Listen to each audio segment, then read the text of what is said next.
So thank you, everyone, for joining us today for this Lunch and Learn. I'm absolutely delighted to have the opportunity to talk to you guys today. I'm Lisa Tuchman. I'm the Chief of the Division of Adolescent and Young Adult Medicine here at Children's. And today I'm talking about the psychosocial interview for adolescents updated for a new century. And today I'll be talking about some strategies for using a strength-based medical psychosocial interviewing of adolescents and an approach. We'll talk about the mnemonics, the mnemonic either heads or shades, and I'll summarize the components of those for the interview. By the end of this, you should be able to explain at least 3 core principles of communicating with adolescents in the medical setting. Be able to list 3 signs of problematic interactive media use, and then ideally be able to identify a learning goal for improving your own skills in performing the adolescent psychosocial interview. And for some reason, that was the wrong slide. That was the slide there. Now, why this matters? Well, I'm willing to acknowledge that not everybody is as excited by adolescence as I am. I've devoted my professional career to improving the health of teens, and that being said, I'd just like to make a case for why it matters that every pediatrician who's going to care for teens is able to use a strength-based approach to reach them. We know that adolescent health and well-being are largely determined by behavior. 80% of mortality is behaviorally related, with a substantial amount of morbidity also associated with emotional health and behavioral decisions. And thinking patterns that are formed in adolescence often persist and affect adult emotional well-being. We know that many behaviors that deeply affect health, like cigarette smoking or vaping or sexuality, those all begin in adolescence, and many health habits that are healthy, like exercise, nutrition, sleep, relaxation strategies, all of those also will heavily influence physical and emotional health that begin in adolescence. And so the impact of encouraging positive behavioral choices during adolescence reaches far beyond the teen years. So this is the adolescent brain. This is not an MRI. It's kind of a joke. But I just wanted to point out that, you know, it's unique. There's a lot going on. So you've got the birds and the bees lobe. You have the memory for music, love for parents, disdain for parents, a very, very, very small center for memory for chores and homework, et cetera. You know, this is just really showing that we know that there are real physiologic changes that happen during adolescence that, that support what we see in their behavior. So, you know, there are key anatomic and molecular changes that support much of what we observe in teenagers' behaviors. There's increased dopamine sensitivity that provides a neurobiological basis for increased exploration, trying new things, taking calculated risks, and evolutionarily, these are like really good things. It's important for discovery, innovation, and procreating, and just our progress as a human race.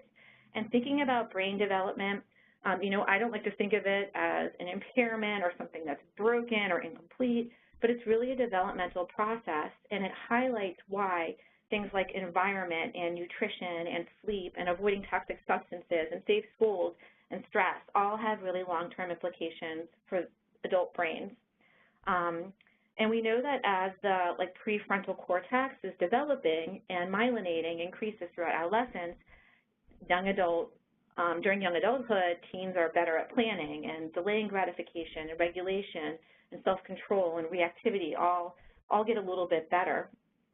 But the one thing that I'll mention is that, you know, throughout history, teens have been real change agents. We think about, I think recently about the Parkland students and how inspiring they've been, the March on Washington recently, when so many of our community youth, you know, really made meaningful calls for change and holding leaders accountable. So, you know, really thinking about the developing brain, not limiting people, but setting the stage for them to achieve their dreams and ultimately, you know, changing our world. As I think about behavioral change, you know, there's usually not an event. They're usually active or passive decisions that are made over time. It can be supported or undermined by things like life circumstances or media, peers, family, and even us, and other helping professionals. I really try to meet youth where they are and then adjusting as needed. So if someone isn't really ready to address a behavior, talking to them about why they shouldn't do it often doesn't get you very far. And, the goal isn't to fix everything, but it's just to move them towards positive behavior. And a lot of these are sort of principles of motivational interviewing, but you don't really need to know the trans-theoretic model of behavior change. You just kind of need to know these.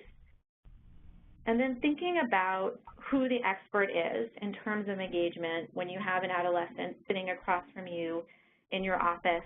What are the key outcomes of a healthy adolescent and healthy adolescent development? What do we expect? We want a youth that has an affirmative sense of self with character. We want them to acquire competence in a variety of domains through meaningful connections with peers and adults, in which the adolescent makes meaningful contributions and gains confidence. And by doing that, a healthy youth gains skills in coping and self-control. And in every aspect, adolescents really are the experts in their own lives.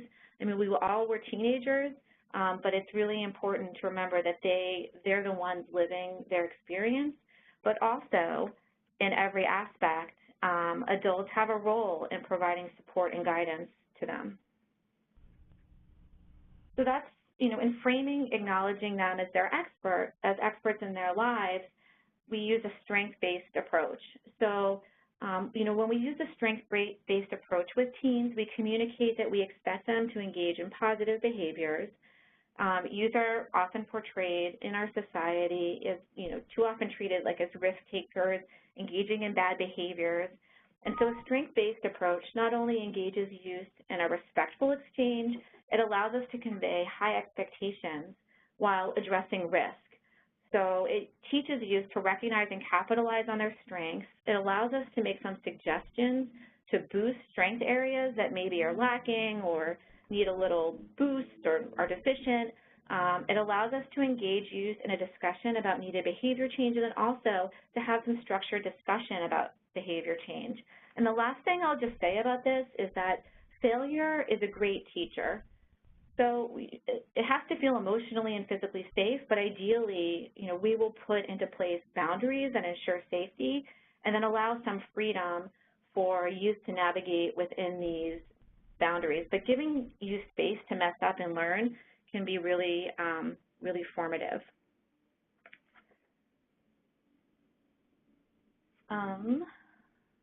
So in terms of privacy and confidentiality, the psychosocial interview, and we're about to get into the different topics, touches on a lot of sensitive things. And confidentiality is really the cornerstone of adolescent care, not only because it's the law, but because it allows for open communication between the young person and the professional.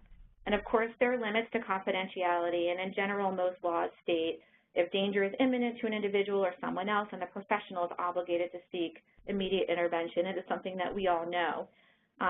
So, I try very hard to set the stage so that the teen and the parent understand that you guarantee privacy and also that you'll promote open communication.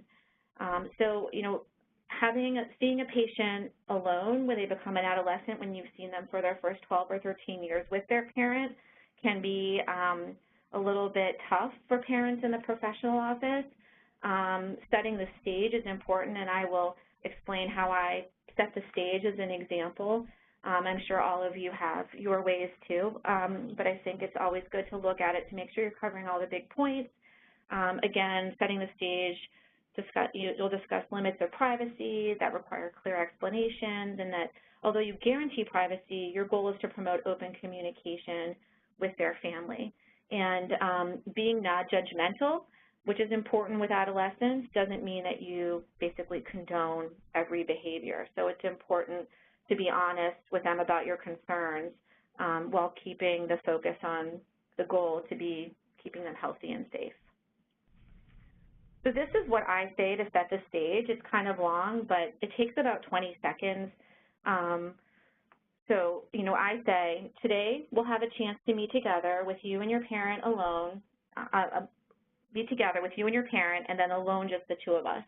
I'm going to direct my questions to you, and I point to the T, not your parent, because I want you to learn to tell your story to medical professionals. But I'm glad your parent is here today because they're the expert on you, and I don't expect you to know all the answers. So if you're unsure, please ask your parent to step in, but listen carefully so that next time you can try yourself.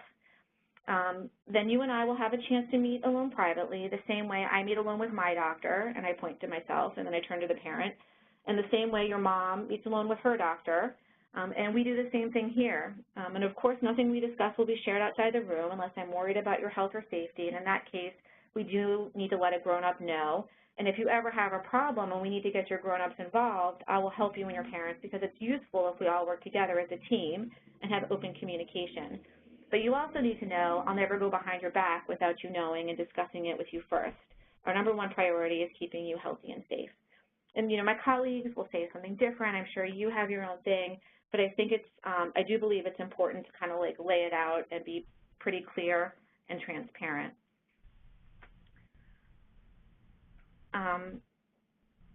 Setting the tone is important. Both the greatest joy and challenge of caring for adolescents is forming meaningful connections that will foster honest communication. And teens need to be able to view us as trustworthy enough to share their personal information, and their parents need to support us in this role.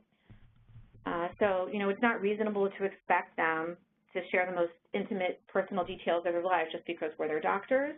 And some teens, may have life experiences that have taught them to build some protective barriers, and they're just not comfortable sharing. We also, I think it's important for them to understand why we need to ask personal questions, and I say something like we look at health from all aspects of someone's life when you're an adolescent. And, thinking about, are we respectful? A lot of adolescents made their appointments, or their parents made their appointments because they have forms they need completed. And in a medical setting, their greatest focus may just be their anxiety about having their bodies examined. And so, really there's no greater way to convey respect than just to listen. Really, just to listen. Respectful listening recognizes that the speaker is the expert in his or her own life, and respectful listening can also hear things that aren't being shared. So, and then, you want to be able to gain permission to explore further. So sometimes someone will be talking about stuff, and I'll say, I noticed you haven't mentioned about how the relationship with your dad is going right now. Is it okay if I ask you how that part of your life is going? So, not only listening for what's being said, but also what's not being said. So these are two examples of mnemonics for the psychosocial interview. And, one is called the heads versus the shades. So the heads is sort of the traditional asking about home, emotional things, and eating and activity, drug, substance use, school, safety, sexuality. And the shades takes a strength-based approach. So it starts with strengths and then also as stress as a separate topic. And the shades is rooted, in the strength-based approach. And this interview is designed for direct questioning of an adolescent, ideally in a private setting, after you've set the stage for a trustworthy relationship.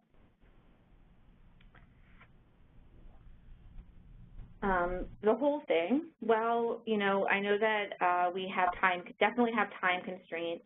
I don't think it's necessary to do the whole thing all the time. I think once yearly, it's good to do this, especially once puberty begins. That's usually when the hormones are changing and brains are changing, and you can focus on certain areas and really focus and dive in based on what's going on or what your main concerns are or their concerns are. But stress is a safe bet each visit. Definitely I ask about stress each visit. And so for the shades in general tips for the psychosocial interview, I usually proceed from more like general less sensitive topics to more detailed and sensitive. So I'll ask about, I won't just ask, have you ever had sex? I'll say, have you ever had a relationship? Oh, tell me about that person. Have you ever done anything with that person without clothes on? Have you held their hand? Things like that. And so I'll start from more general, less sensitive, to more sensitive. I try to avoid yes or no, although it's tough to do. Usually the follow-up questions are where you get more open-ended discussion. This is kind of obvious, but you just have to try to check yourself not to express shock or dismay. Sometimes you'll get some information that you weren't expecting, and just kind of trying to stay cool and not, take a deep breath and cover your mouth or put your hand on your heart as best as you can. And then also while listening, I always try to think about what I admire or respect about the teen. And so we start with strengths in this approach, and sometimes I will do this in the presence of a parent, because sometimes I'll ask the parent the question too about their child, especially like, what are you most proud of? So things, what do you like doing? I usually start the visit with, tell me about yourself. What do I need to know about you? How would your best friends describe you? Tell me what you're most proud of. Sometimes I'll ask parents, tell me what you're most proud of about your daughter or son. What are your dreams for the future when you finish school? And while I'm listening in my head, I think about things that I admire. So like sometimes it'll be, wow, I really admire your close relationship with your grandmother, or I admire how you asked for help in math and have stuck it out with all that extra work, or, I admire how you made a choice to tell the principal about bullying. That took tremendous courage. And, it has to be authentic, but listening for things and then reflecting it back about things that you admire and respect about them just shows that you were really listening. But again, it has to be authentic because teens can smell inauthenticity. In terms of school, we ask, I'm sure you guys ask these same questions. What do you enjoy most or least? How many days have you missed? Do you feel like you're doing your best at school? If not, why? What's getting in the way? How do you feel safe on your way to and from school? What are your grades? These are sort of standard, less sensitive questions. In terms of home, thinking about who do you live with? A good question is any recent changes with your family? Could you talk to anyone in your family if you felt stressed or had a problem? Who would you go to first? In terms of activities, we'll often ask about typical things. Probably you ask as well, are your friends treating you well, to get a sense of how relationships are going? Do you have a best friend or an adult you can trust outside of your family? Are you still involved in the activities you were doing last year? Are you spending as much time as your friends as last year? And then also as part of this is asking about technology use and abuse. Like, we know that adolescents spend more time using media than they spend in school or with their parents or in any other learning or role modeling experience. The recent data shows that kids 8 to 18 are using technology more than 7 hours a day. Some exposure is positive, so it can include like improved visual attention and improved social connectedness and increased participation in the democratic process and opinion sharing. All of those are really positive things, but negative things, we know that kids who use more technology are more likely to be obese, more likely to be socially isolated, to sleep less well, get less sleep and less quality sleep. So what I usually, tell patients is that media is everywhere. Most of us use some form of it every day. We don't even really think about it.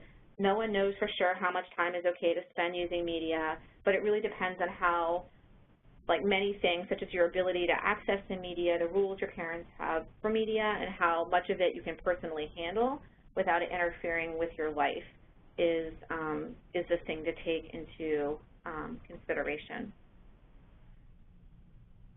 And I'm sure everybody has seen problematic interactive media use. For sure, I see it in myself and my colleagues as well. But it's really based on, symptoms that appear when media is overused.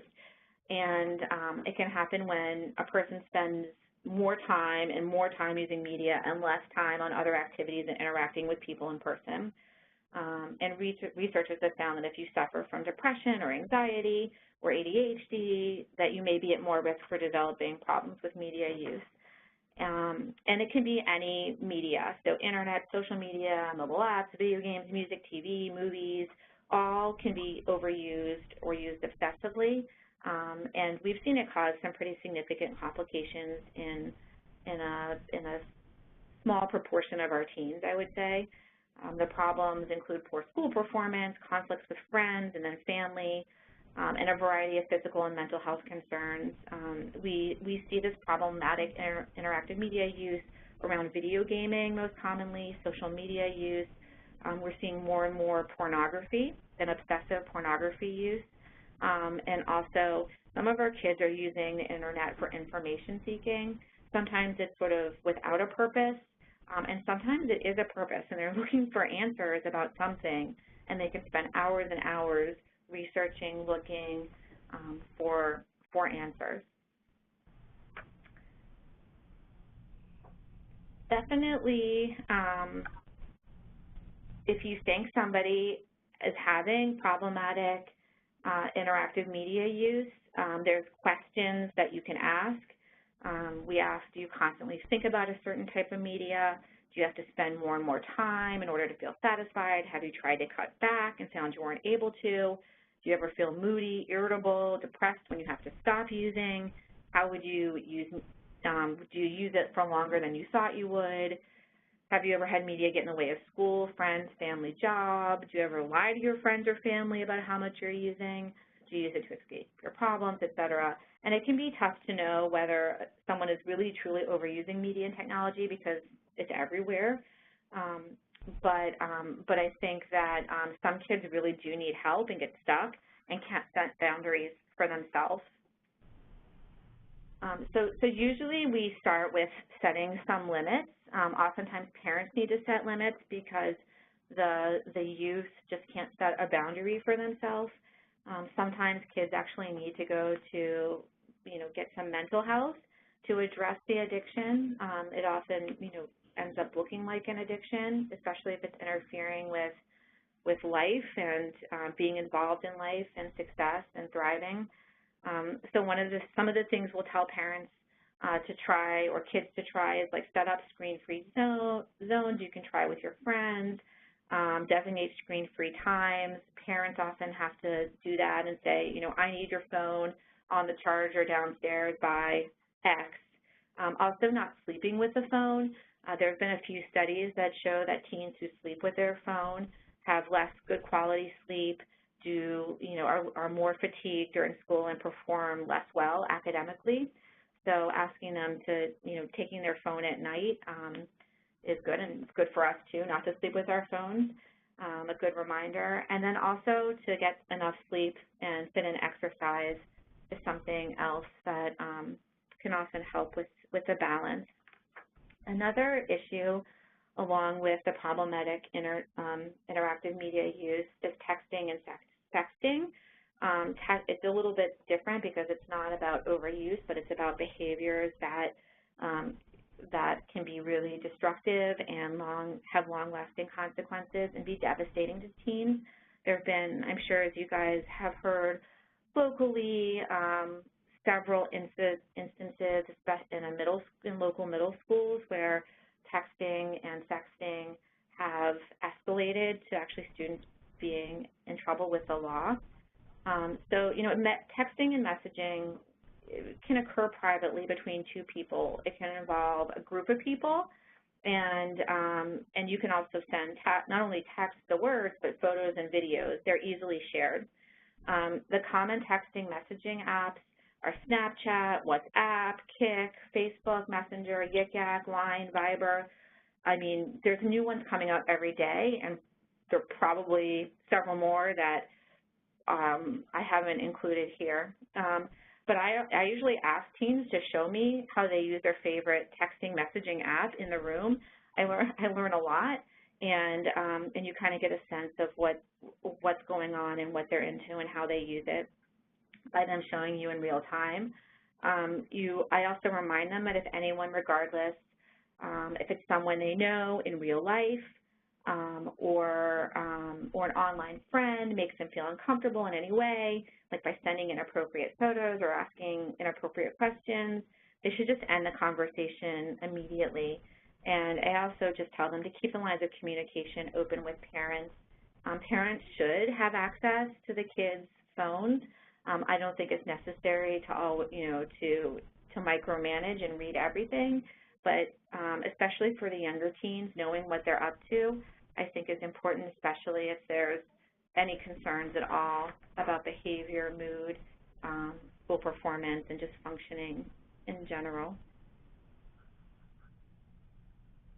The other thing is I usually recommend some rules around it. So private information should be kept private, even if somebody asks for personal information, to remind the teen that it's always safer to keep information to themselves. They need to learn how to block or ignore people. Every social networking site or messaging app or smartphone is different, but there's always a way to block or ignore or unfriend users. And your daughter or son, like if they don't want to communicate with someone, they should be able to cut it off. Avoid sexting, obviously, but saying it explicitly, I think, is important. Nothing online is private, and I ask people if they've ever sent or received a photo or video that's sexual in nature, both boys and girls. I tell them both not to resend those pictures, to delete them right away, to think about what if it was you, and that teens really need to think twice or 3 times. And then some messaging apps, they say that after messages and photos and videos are sent, they disappear or like expire after a set amount of time. And it's possible to capture pictures that are sent through those apps. And there's ways to subvert these features. So really, you may think that it's private and will disappear, but once a picture is sent, there's no guarantee of privacy at all. It's out there. The other thing that a bunch of kids recently, patients have told me about is something called sextortion. And sometimes it's someone they know. Sometimes like in a different school, they get a picture of somebody, or sometimes even a stranger will ask for a picture. And once something is sent, they ask for another one. And if the child, says, no, or then they say, well, if you don't, I'm going to message everybody and tell everybody and tag you so that everyone sees that one thing you sent. And so they kind of get, it's sextortion, and it's happening more and more frequently, and youth are telling me about it. So again, knowing that this exists, you can at least ask about it and advise your kids, not to send pictures. So now we're on the D of the heads, which is the drugs and substance use. Asking about, do any of your friends talk about? So again, this is going from more general to more specific. So do your friends talk about, or do they smoke cigarettes, vape, take drugs, drink alcohol? Have you ever smoked or vaped, drink alcohol, used pills, either prescriptions, medicines, sometimes to you or a family member or someone else, or other drugs? And then if they do, asking how does it make them feel, or what does it do for them? Like why are they participating? Why are they doing it? And again, those types of questions keep the focus off of don't smoke, don't drink, don't vape, but it's about let's figure out why you're doing it, what it's doing to you, and maybe even thinking about pros and cons of continuing or stopping. Now we're on the E. So emotions, eating, depression. Have you been feeling stressed? I often will ask people on a scale of 1 to 10, how bad has your stress been in the last few weeks or since I've seen you last?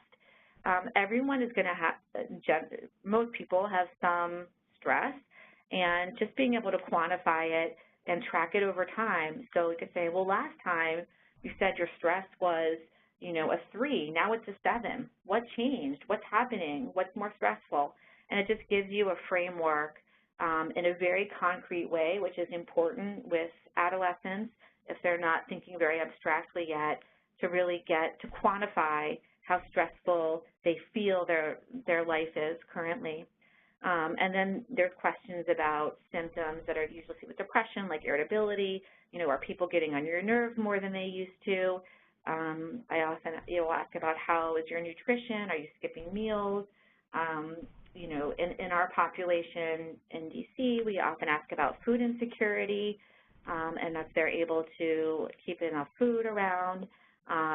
We can ask about skipping meals. Are you happy with your weight? And then also we can ask about feeling down, blue, or depressed, or like life isn't worth living. Next is S for sexuality. And I think that when talking about sensitive issues such as sexuality with adolescents, we want to realize there's a risk for confusion, sometimes shame, insecurity. Normalizing is really important. You know, ultimately, we all want our youth to experience the joy of a healthy, loving relationship, and focusing on concrete expectations and examples between healthy relationships versus controlling relationships, and sometimes even our youth are in abusive relationships, and helping them really wrap their heads around what makes a healthy relationship. Also, you know, keeping conversations gender neutral is important and helpful. It allows for the possibility that a young person may be attracted to the same sex, or nobody at all, or both.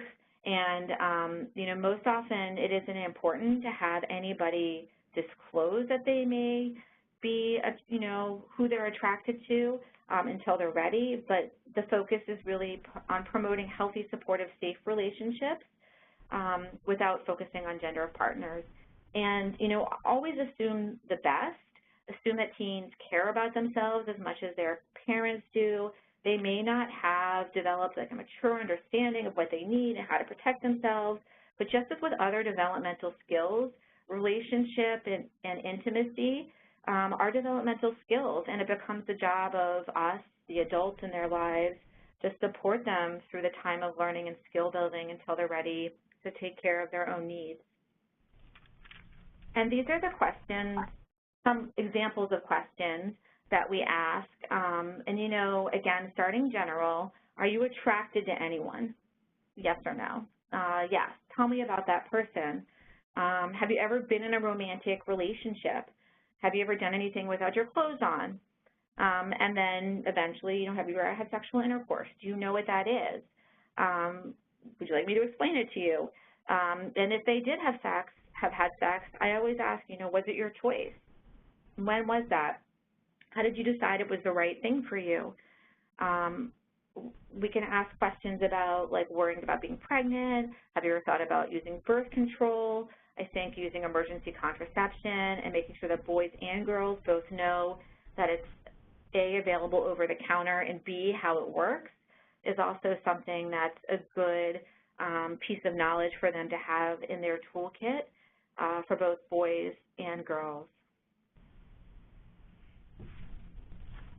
The next S is safety. Again, I'm sure many of you already asked a lot of these questions. I think we ask about feeling safe at school.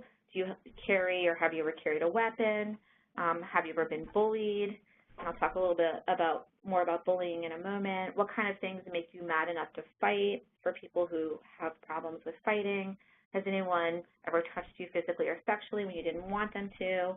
And, you know, we ask about that in the context of safety, not sexuality, because it's really not part of normative sexual development. It's more of a safety issue.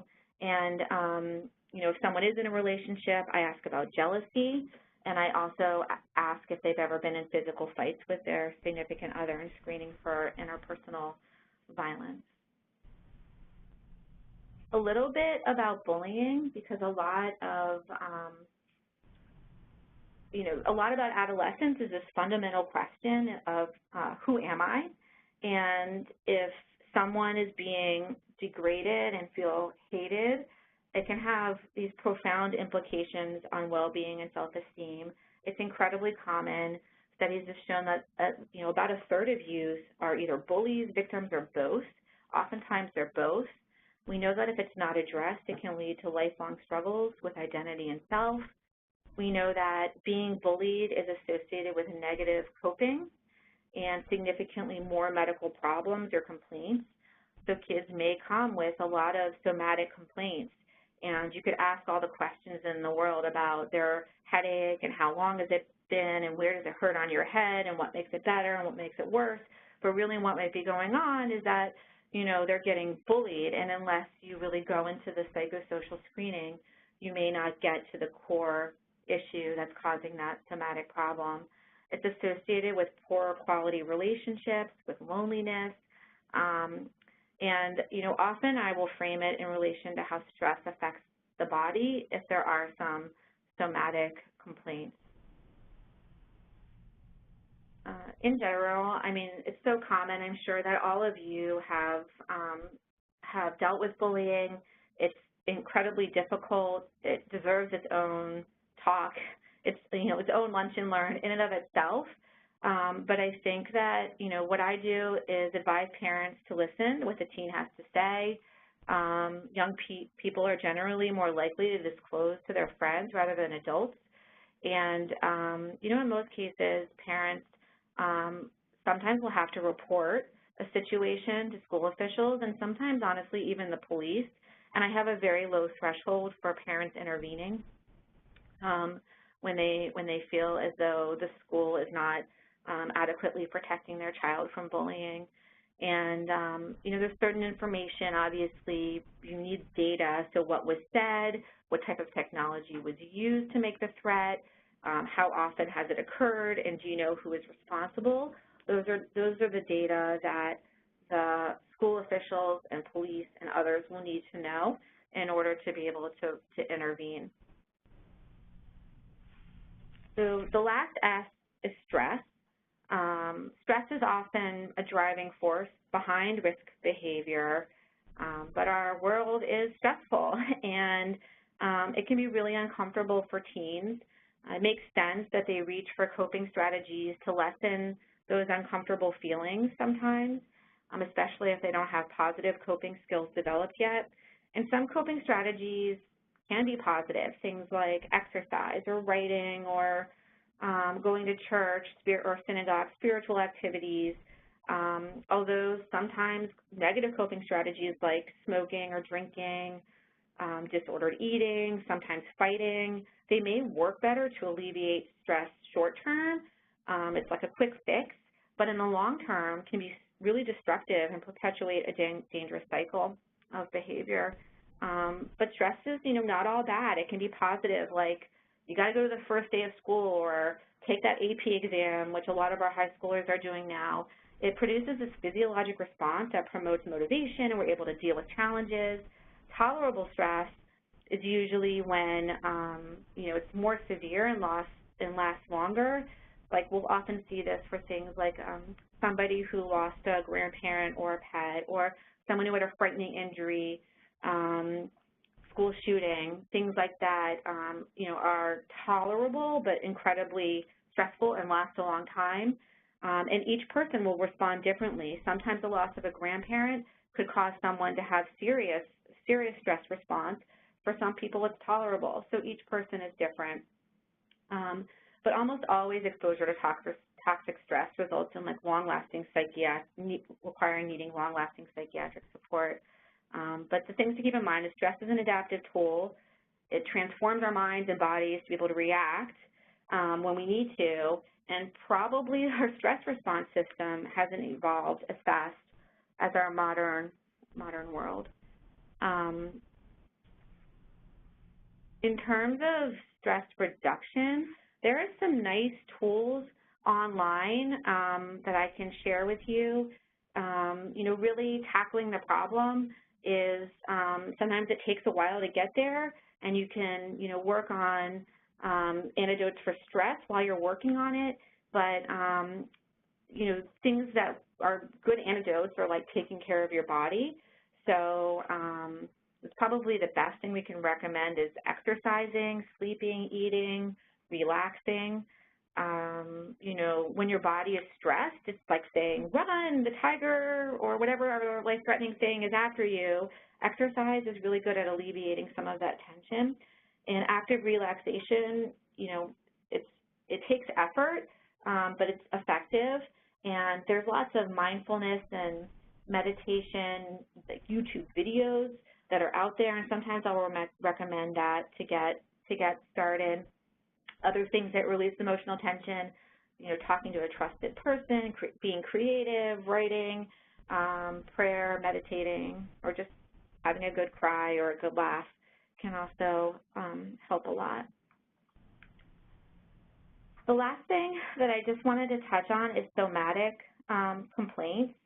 It's another expression of stress, and you think about like that 7th grade boy who's being teased for being overweight. He may not be able to verbalize the need for like what we would call a mental health day, or for somebody to intervene to get those kids off his back.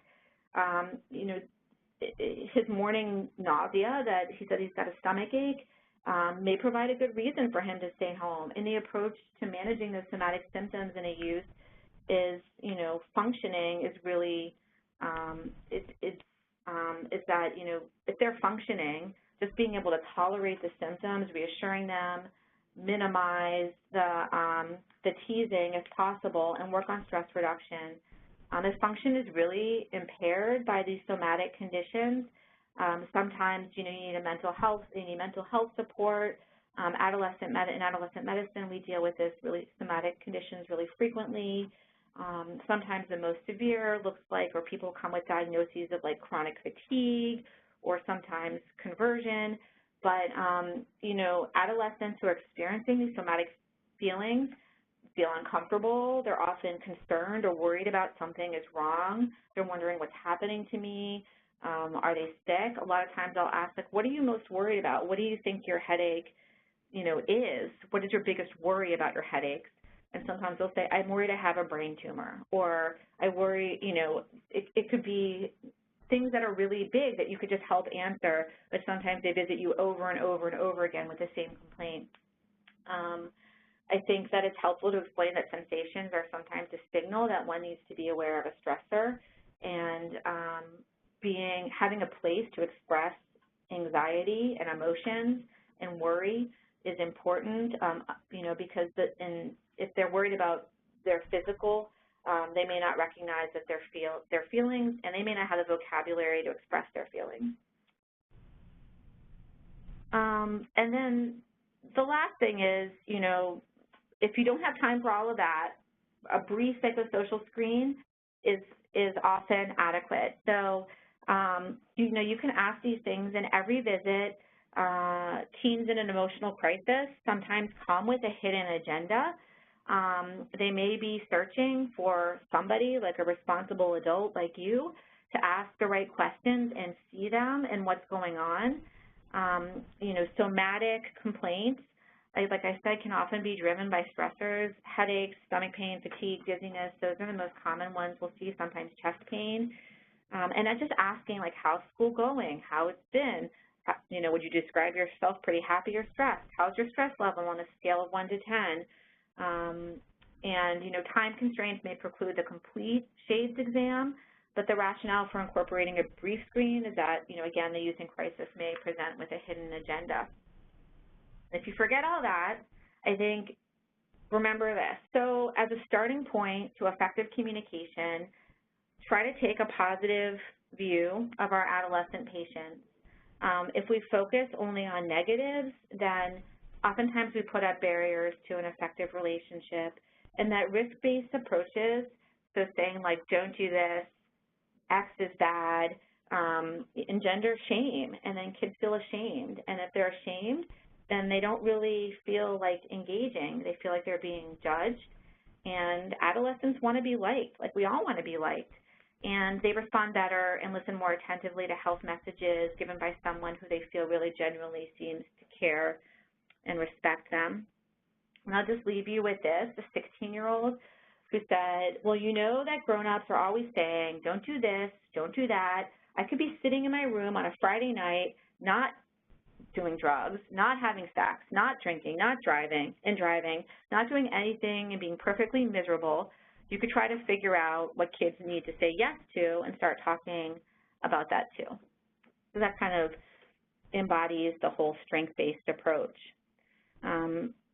That's the end of this talk, but